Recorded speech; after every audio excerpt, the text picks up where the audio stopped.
This morning, I'm going to talk about a book that I recently wrote entitled When One Web Browser is Not Enough, a Guide for Windows Screen Reader Users. The book is available on the Carroll Center website on the Carroll store page for $20 in Word and BRF format if you're interested in getting it. I should say that I am doing a PowerPoint presentation today. So for those of you who can't see it, I'll describe things as we go along. So the first thing is, what are the web browsers and screen readers that are covered in the book? The book covers 4 browsers: Google Chrome, the new Microsoft Edge that came out this last January, Internet Explorer, and Mozilla Firefox. It covers use of those browsers with 3 screen readers: JAWS, NVDA, and Windows Narrator. Now a little bit about why I wrote the book. But first, I should say there is a picture here. There's a graphic of the cover of the book. And the book cover has a coffee mug with some steam, and as I understand it, the Carroll Center logo coming out of that steam. And the coffee mug is sitting right next to a laptop computer. I should mention that you should never put a coffee cup next to a laptop computer because you could wreck your laptop if you spill it. But that's just the book cover, so don't try that at home. Now, why did I write the book? One reason is that there's been a rapid evolution, pretty dramatic evolution of browser accessibility, web browser accessibility, since just the last few years, since 2017 to be exact. Prior to that, you were only limited to Internet Explorer and Firefox. But in 2017, Google Chrome became accessible. So too did Microsoft Edge. However, the version that came out then wasn't very good, but the one that came out this last January is good. So we suddenly went from the use of 2 possible browsers to at least 4. There's some other ones a bit more obscure out there. So I wanted to try to make sense a bit of how you manage this situation.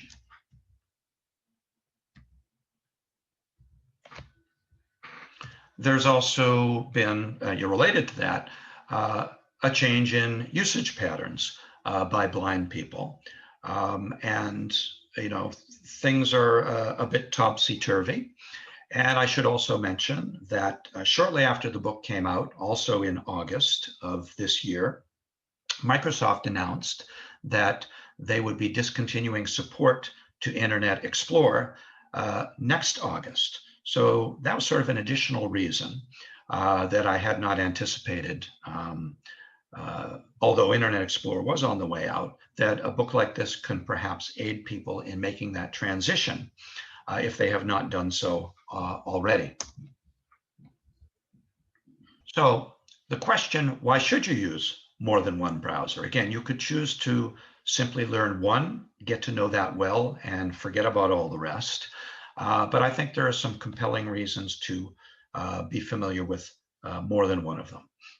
One reason is that there are strengths and weaknesses of the various browsers, and the more you know about each of them, the more you can take advantage of the strengths and avoid the weaknesses of the different browsers.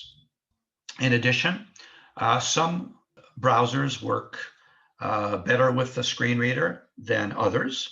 So if you come to a website, some websites I meant.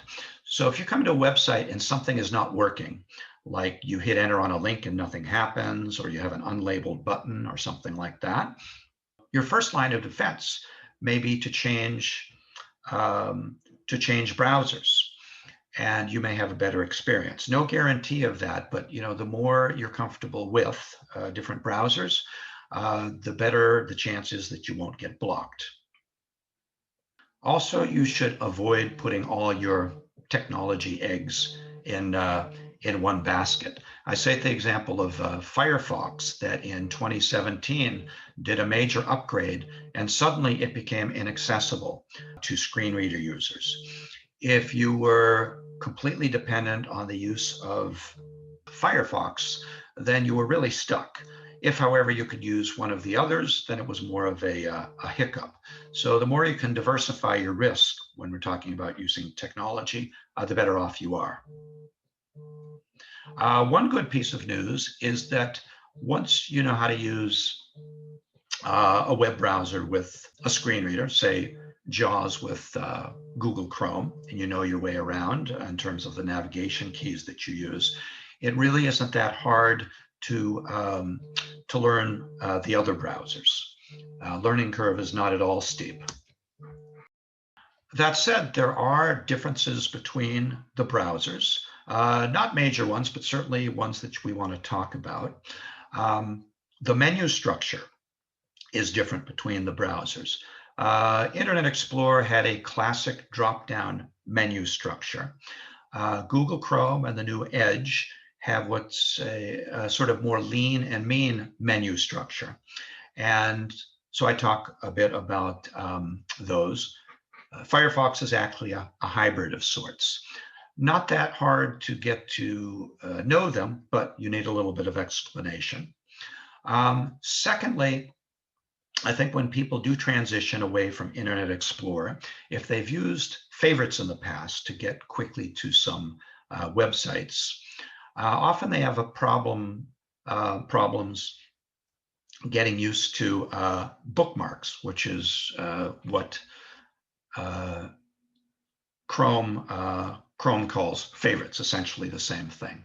They're also called favorites in the new Microsoft Edge, but they really behave more like the bookmarks. So I talk in the book about how to deal with that situation, and I also talk about the menu structure. So, what are some of the topics that the book covers? It starts out with some basics.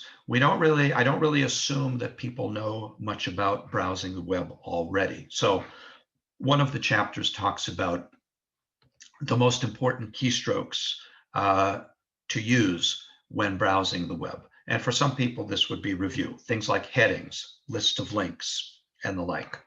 I also talk about different ways to open web pages, things such as tab browsing, using favorites and bookmarks, desktop shortcuts, and the like.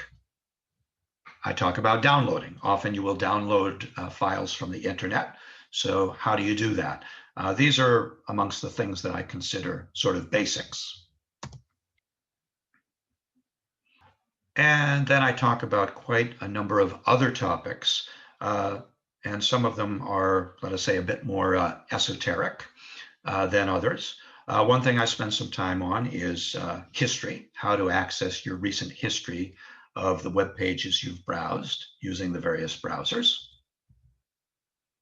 Screen reader customizations. There are a lot of customizations you can do on web pages to change your browsing experience. So I talk about those in each of the screen reader programs. Extensions or add-ons. These are small programs that you can, add on to a web browser that help you do one or two tasks a little bit better. Saving passwords. Again, this is just a sample of some things. There are quite a few other topics that are covered. And again, these are covered for each of the browsers. I use a heading structure so you can move around in the book fairly efficiently and use it sort of as a reference. Then I have, I'm going to talk now a little bit about what I sort of call my hit parade of favorite features. And I'm going to demo a couple of these. One, unfortunately, I can't really demo this. We don't have the time, is how you can take favorites in Internet Explorer. And if you just concentrate on favorites, you can open those favorites in any of the other browsers, which are using more of this bookmark structure that I don't really care for at all. And there are several advantages to that. Now, Again, I detail that in the book. We really don't have time to talk about it here today. I will talk about in a moment Microsoft Edge's Immersive Reader and my favorite extension for blocking ads in YouTube. I'll end this little section by saying there's also a picture on this page. It's a photo of me in my home office during COVID times doing remote instruction. So I think I'm sitting in a chair, I am pointing at a computer, and I'm talking to a remote participant. Now, what I'm going to do right now is I'm going to change my screen share so that we add audio to that so you can hear my JAWS. So I'm going to do that. Okay, so I'm doing screen share again, and hopefully you can see my screen as well as hear me. So I'm now going to demonstrate the immersive reader of Microsoft Edge, which is a very nice feature. I'm going to open up an article. Let me first go to my desktop and favorites. Windows M, desktop, F, Firefox, F, FS Reader, F, favorites, enter. Favorites, items, view, multi-select. M, Microsoft finally kills Internet Explorer. Should you use Edge? 21 of 21. So this is an article about that announced the end of Internet Explorer and asked the question, should you use Microsoft Edge? I'm going to hit enter to open this. Enter. Now, this web page is very busy with a lot of links, a lot of social media stuff, and so on. So it's really Microsoft finally kills Internet Explorer. Should you use Edge? Microsoft Edge. Cookie settings button. Immersive reader available. Immersive reader available. And you might have heard it say immersive reader available. So it announces that that is available. And again, Microsoft Edge is my default browser. So that opened in favorites, even though I created that favorite in Internet Explorer. Now, to bring this up, immersive reader, very simple. I'm going to hit F9. F9. Frame, pin toolbar, immersive reader available. Page has 1 frame, 2 regions, 3 headings, and 10 links. Okay, and now all I need to do is hit H for heading. There's a single heading here. Microsoft finally kills Internet Explorer. Should you use Edge? Heading level 1. I'll put it in continuous reading here in JAWS with insert down arrow. Heading level 1, Microsoft finally kills Internet Explorer. Should you use Edge? Article, copyright Anna with Poncher vertical bar, link dreamstime.com. When you boot up your computer, what's the web browser you use to check? Link commando.com. For most of us, it's Google Chrome M-currently. And I'll hit Control to silence that. So that brought me right into the article. If I didn't have an immersive reader on, I might have to down arrow a bunch of times. I might have to hit H to get to a first heading, but then even down arrow underneath that heading to the article. So I often, when I think I'm going to be going to a web page to read an article that has a lot of clutter on it, I will go in there using Microsoft Edge. So this is a very nice, easy to use feature. You just have to remember F9. Now, it's not supported on every website, but it is supported on quite a few websites. So I'm going to Alt F4 out of here. Alt F4, favorites, items, view, multi-select list box, Microsoft. And now I'm going to demo my second favorite thing, which is how to add an extension in in Chrome, so that I can block ads in YouTube. So I'm going to go to Chrome from my desktop. Windows M. G, Windows M. G, Google Chrome, enter. New tab dash Google Chrome, address and search bar edit. Okay, I'm going to write in ad block for YouTube Chrome Store, because that is where you get the extension. A, ad, D, D, L, O, C, K, space, F, O, R, space, Y, O, U, T, U, B, E, space, C, H, R, O, F, E, S, T, O, R, E. I'll hit enter to generate a search. Enter, google.com/search, Q equals adblock plus for plus YouTube plus Chrome plus store and RLZ equals 1C1CHBF underline NUS 893 US 800. I'll go to my search results. Search results heading level 1. Adblock for YouTube trademark dash Google Chrome dash download the fast ... visited heading level 3 link. And here's the link. I'll hit enter to get there to bring me into the Chrome store. Enter. Adblock for YouTube trademark dash Chrome web store dash Google Chrome web store dash extensions dash Google Chrome navigation region end. Page has 2 regions. Now this page works very nicely with headings. Adblock for YouTube. I'll simply hit H. Ad block for YouTube trademark heading level 1. Okay, and there is where the information starts for this particular extension. Let me down arrow here. Offered by ad remover. Link category productivity. 8 million plus users. Add to Chrome button. And here we have an add to Chrome button. I'll hit enter on that. Enter. Add quote ad block for YouTube trademark quote. Add quote ad block for YouTube trademark quote. Dialog. Cancel button. We have a dialog. I'll tab just once. Add extension button. Add extension button. I'll hit enter on that. Enter. Ad block for YouTube trademark Chrome web store Google Chrome. Ad block for YouTube trademark Chrome web store. Ad block for YouTube trademark has been added to Chrome dialog. Okay, so that has just been added. It has also been activated. So I'm going to go to YouTube now, still in Chrome. Control T, new tab Google Chrome, new tab Google Chrome, address and search bar edit, Y, YouTube, youtube.com, enter, youtube.com, selected. So I'm on my way to YouTube. I'm going to search. YouTube Google Chrome, YouTube page has 3 regions, 36 escape. And I'm going to search for Stevie Wonder Superstition, that song. I have timed this, and if ads were still present, that has sometimes totaled as much as 2.5 minutes of ads before I can actually hear the song.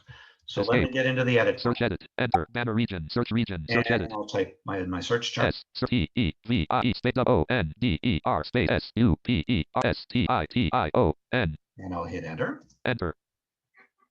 Main region, search filters link, search filters toggle button. Escape.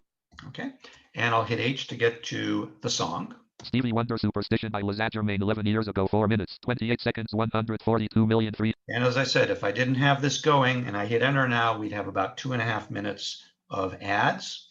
I'll hit enter. Enter. Stevie Wonder Superstition YouTube. Visited heading level 3 link. Stevie Wonder Superstition by Liza Germain, 11 years ago, 4 minutes. And now the song is playing. So that works very, very nicely. And again, very, very easy to use.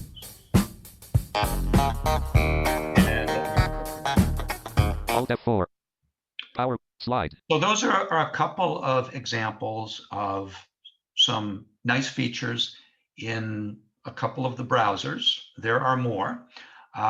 We can maybe talk about a few of those when we take questions. So that is the end of my presentation. I hope you have enjoyed it, and hopefully we have time for some questions now.